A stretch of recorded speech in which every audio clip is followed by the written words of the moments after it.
जानकारी मिल रही है रेवाड़ी से, जहां पुलिस और बदमाशों के बीच में मुठभेड़ हुई है। बदमाशों ने पुलिस पर फायरिंग कर दी। बदमाशों ने सब इंस्पेक्टर को गोली मारी है। बुलेट प्रूफ जैकेट की वजह से एक इंस्पेक्टर की जान बच गई। वहीं पुलिस ने जवाबी कार्रवाई की। पुलिस ने बदमाशों को गिरफ्तार किया है। दोनों बदमाशों को ट्रॉमा सेंटर भर्ती कराया गया है। दोनों के खिलाफ पहले भी कई आपराधिक मामले दर्ज थे।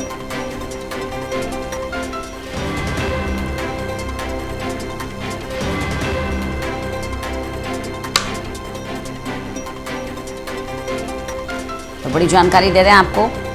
पुलिस और बदमाशों के बीच बड़ी मुठभेड़ हुई है।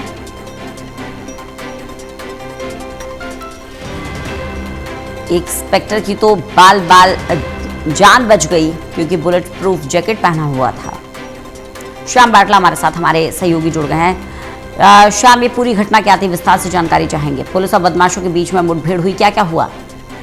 जी रंजना, देखिए आपको बताना चाहेंगे कि धारवाड़ा सीआईए पुलिस को एक गुप्त सूचना मिली थी कि रेवाड़ी के गांव जड़थल के पास जो इनामी बदमाश हैं वो फायरिंग करने के फिराक में है, कहीं पर जाने के चक्कर में है। तो पुलिस को जैसे ही सूचना मिली तो पुलिस ने उनका पीछा किया और देखा, जैसे ही उनकी निगाह पुलिस के ऊपर पड़ी तो बदमाशों ने पुलिस के ऊपर फायरिंग शुरू कर दी। और इसी दौरान 4 राउंड बदमाशों की तरफ से किए गए और 4 राउंड ही पुलिस की तरफ से किए गए। एक राउंड जो बदमाशों ने किया वो सब इंस्पेक्टर के छाती में जाकर लगा, लेकिन गनीमत ये रही कि उसने बुलेट प्रूफ जैकेट डाली हुई थी, जिसकी वजह से वो बाल बाल बच गया। और इतने में बाकी जो पुलिस वाले थे, पूरी टीम थी, उन्होंने बदमाशों पर फायरिंग की और दोनों बदमाशों के पैरों में गोली लगने से वो वहीं पर ही गिर गए और पुलिस ने उनको वहां से अरेस्ट किया और रेवाड़ी के ट्रॉमा सेंटर में लगभग रात 2:30 से 3 बजे की घटना है, ट्रॉमा सेंटर में लाया गया, जहां उनका अभी उपचार चल रहा है। बताया ये भी जा रहा है, जो डीएसपी ने बताया हमें, कि दोनों बदमाशों पर पहले भी लूट, हत्या और डकैती जैसे कई संगीन आपराधिक मामले विभिन्न थानों के अंदर दर्ज हैं। अभी 28 जून को भी उन्होंने एक गांव के अंदर किसी व्यक्ति के ऊपर फायरिंग की थी, लेकिन वहां से ये भाग निकले थे और पुलिस की पहुंच से दूर थे। अब पुलिस पूरे मामले की जांच कर रही है कि आखिर ये किस वारदात को रात को ये अंजाम देने के लिए वहां पर खड़े हुए थे और वहां से जा रहे थे। दोनों के हाथ में असला भी था, जो पुलिस ने बरामद कर लिया, लेकिन अभी पूरी डिटेल नहीं आई है इस चीज की कि ये जा कहाँ रहे थे और किस घटना को अंजाम देने के लिए वहां पर खड़े हुए थे। जी श्याम, इनका क्रिमिनल रिकॉर्ड क्या पता लगा है?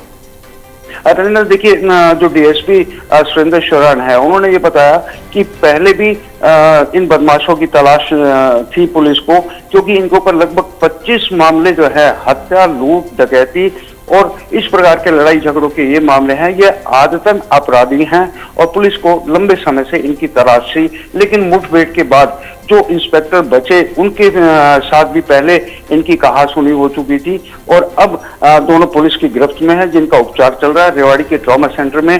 लेकिन पूछताछ के बाद ही सामने आ पाएगा कि आखिर ये किस वारदात को अंजाम देने के लिए जा रहे थे। जी श्याम, क्या ये किसी गैंग से जुड़े हुए थे? क्या नेटवर्क था इनका? इस बारे में कोई जानकारी मिल पाई है?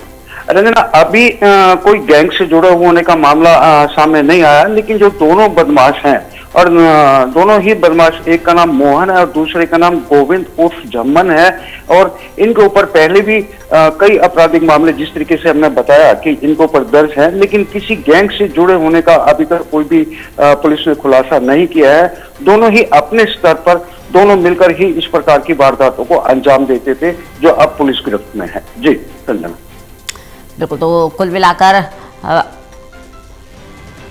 ये जो 2 पुलिस की गिरफ्त में हैं, अब फिलहाल इनकी जांच की जा रही है कि किस किस वारदातों में शामिल थे।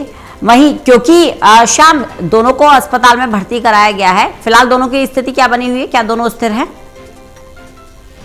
पैरों में जिस प्रकार मैंने बताया कि गोलियां लगी हैं, क्योंकि ये जो फ्राक में वहां पर खड़े हुए थे किसी वारदात को अंजाम देने की, और जैसे ही इन्होंने पुलिस को देखा तो इन्होंने भागने की कोशिश की, लेकिन पुलिस ने इनका पीछा किया तो इन्होंने पुलिस के ऊपर ही फायरिंग कर दी और दोनों की जवाबी कार्रवाई के अंदर पुलिस ने भी जब फायरिंग की तो दोनों के पैरों के अंदर गोली लगी, लेकिन स्थिति दोनों की स्टेबल है और दोनों के पैरों के अंदर प्लास्टर लगा हुआ है और जिनका उपचार रेवाड़ी के ट्रॉमा सेंटर में चल रहा है। ऐसी कोई गंभीर स्थिति नहीं है और बिल्कुल एकदम दोनों स्टेबल हैं, लेकिन कुछ ही देर बाद जब ठीक हो जाएंगे और उनको छुट्टी मिल जाएगी तो पुलिस इनसे पूछताछ करेगी और कोर्ट में पेश करके इन्हें रिमांड पर लिया जाएगा। जी चलिए, बहुत बहुत शुक्रिया शाम इस जानकारी के लिए।